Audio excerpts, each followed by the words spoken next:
Have you ever heard a rustle in the woods and wondered what might be lurking just beyond your sight? For one man, a simple walk through his property turned into an encounter that would change his life and the local community forever.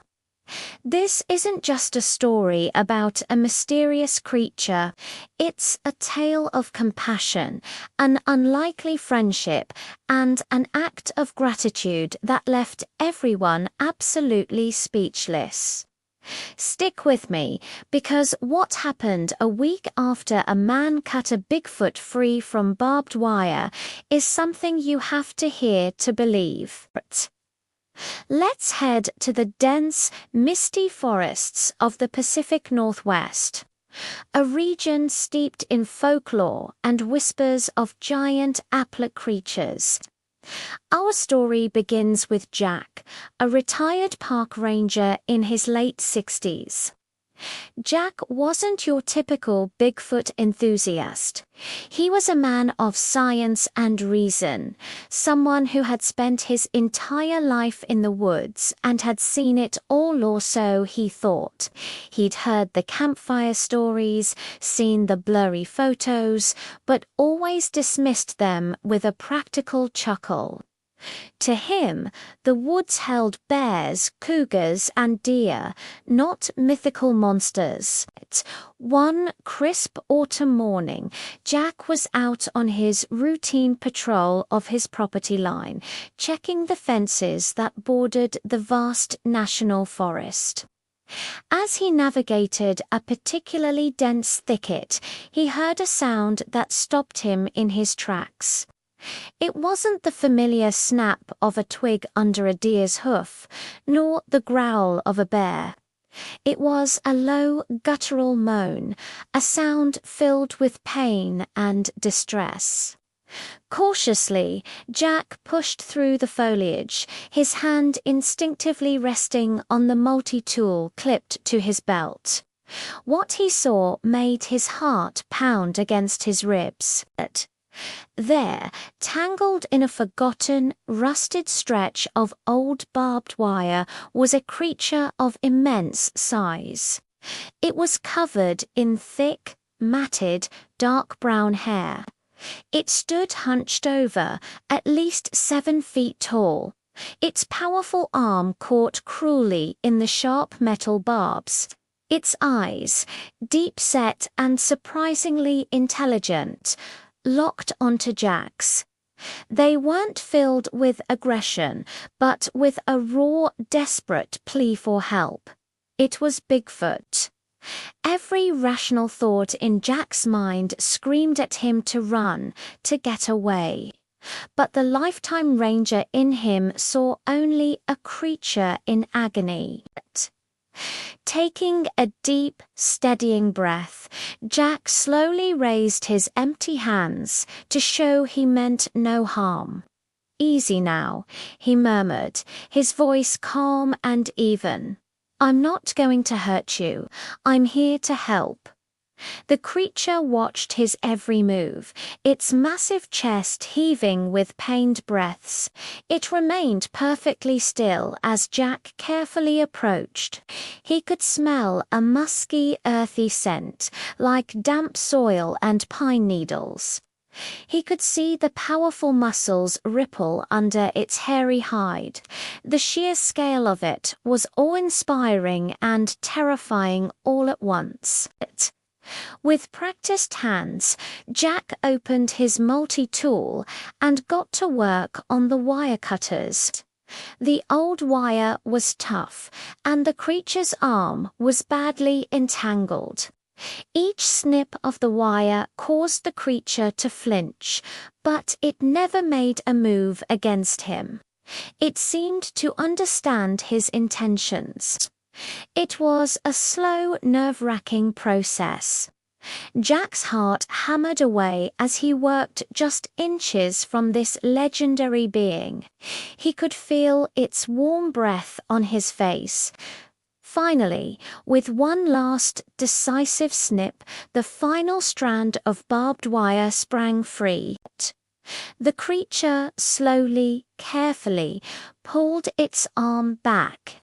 It looked at the deep gashes left by the wire. Then it looked back at Jack.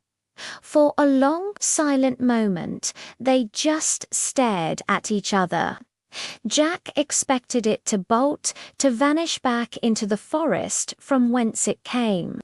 But it didn't. Instead, it raised its massive, uninjured hand and gently, almost hesitantly, patted Jack on the shoulder. It was a gesture of profound, undeniable gratitude. Then, as silently as it had appeared, it turned and disappeared into the trees, leaving Jack alone, breathless, and questioning everything he thought he knew about the world. Jack didn't tell a soul. Who would believe him? They'd think the old ranger had finally lost his marbles. He'd be a laughingstock, so he kept the incredible encounter to himself, a secret held tight in his heart. He cleaned his tools, went back to his cabin, and tried to process what had just happened. He had touched a Bigfoot. He had saved it, and it had thanked him. The world suddenly felt much larger and more mysterious than it had just that morning. Life returned to a semblance of normal. A week passed, the leaves continued to fall, and the air grew colder.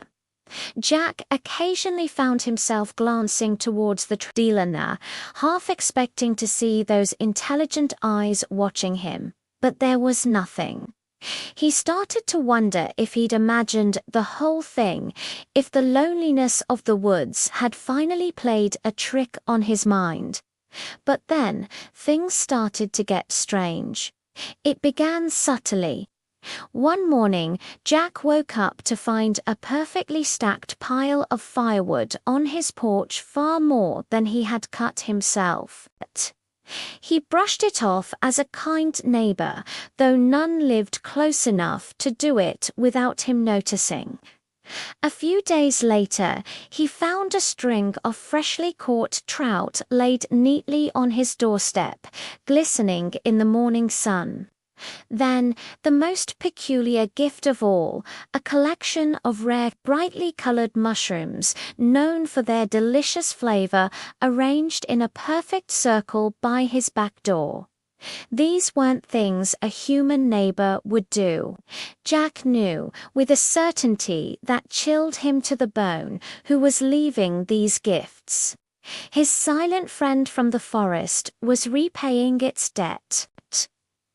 It was leaving him food, fuel, things it knew a human needed to survive in the wilderness.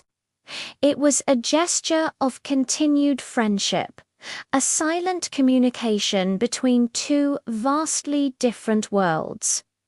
Jack was no longer just a man living near the woods. He was a friend to its most legendary guardian. The story, however, doesn't end there. One evening, a fierce, unexpected blizzard swept through the region.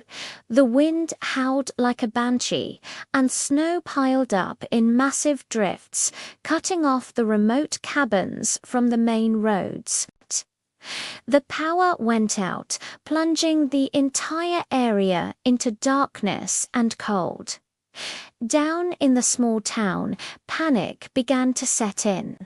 The roads were impassable, and people were trapped in their homes, including the Peterson family, who had a newborn baby and were running low on supplies and firewood. News of their plight spread via the few crackling battery-powered radios that still worked. The situation was dire. No one could get through. The snow was too deep, the storm too violent. As the community huddled in their homes, feeling helpless, they had no idea that help was already on the way from a source they could never have imagined. The next morning, as the storm finally broke, the townsfolk peered out their windows to an unbelievable sight. A clear, wide path had been carved through the massive snowdrifts, leading directly from the edge of the forest all the way to the Petersons' front door. But it wasn't a path made by a snowplow. Along the edges of the path were enormous unshod footprints, larger than any man's foot. And there, on the Petersons' porch, was a mountain of firewood, enough to last them for weeks. No one saw how it happened. No one saw who cleared the path. But everyone knew. The whispers started instantly. Jack, hearing the news on his own radio, simply smiled. His secret friend wasn't just his friend anymore. It had watched, it had understood the humans were in trouble, and it had acted. It didn't just save one family, it cleared a path for the whole community, a silent act of powerful, selfless guardianship. The creature was never seen again in such a clear way, but its legend was cemented, not as a monster to be feared, but as a shy, benevolent protector of the woods and the people who lived near it. The townspeople stopped seeing the forest as just a resource. They saw it as a place of wonder and respect. They started leaving small, respectful offerings of fruit and woven baskets at the edge of the woods, a quiet thank you to their unseen guardian. And as for Jack, he lived out his days in peace, forever sharing a silent, secret bond with the magnificent creature he had saved. His story serves as a powerful reminder.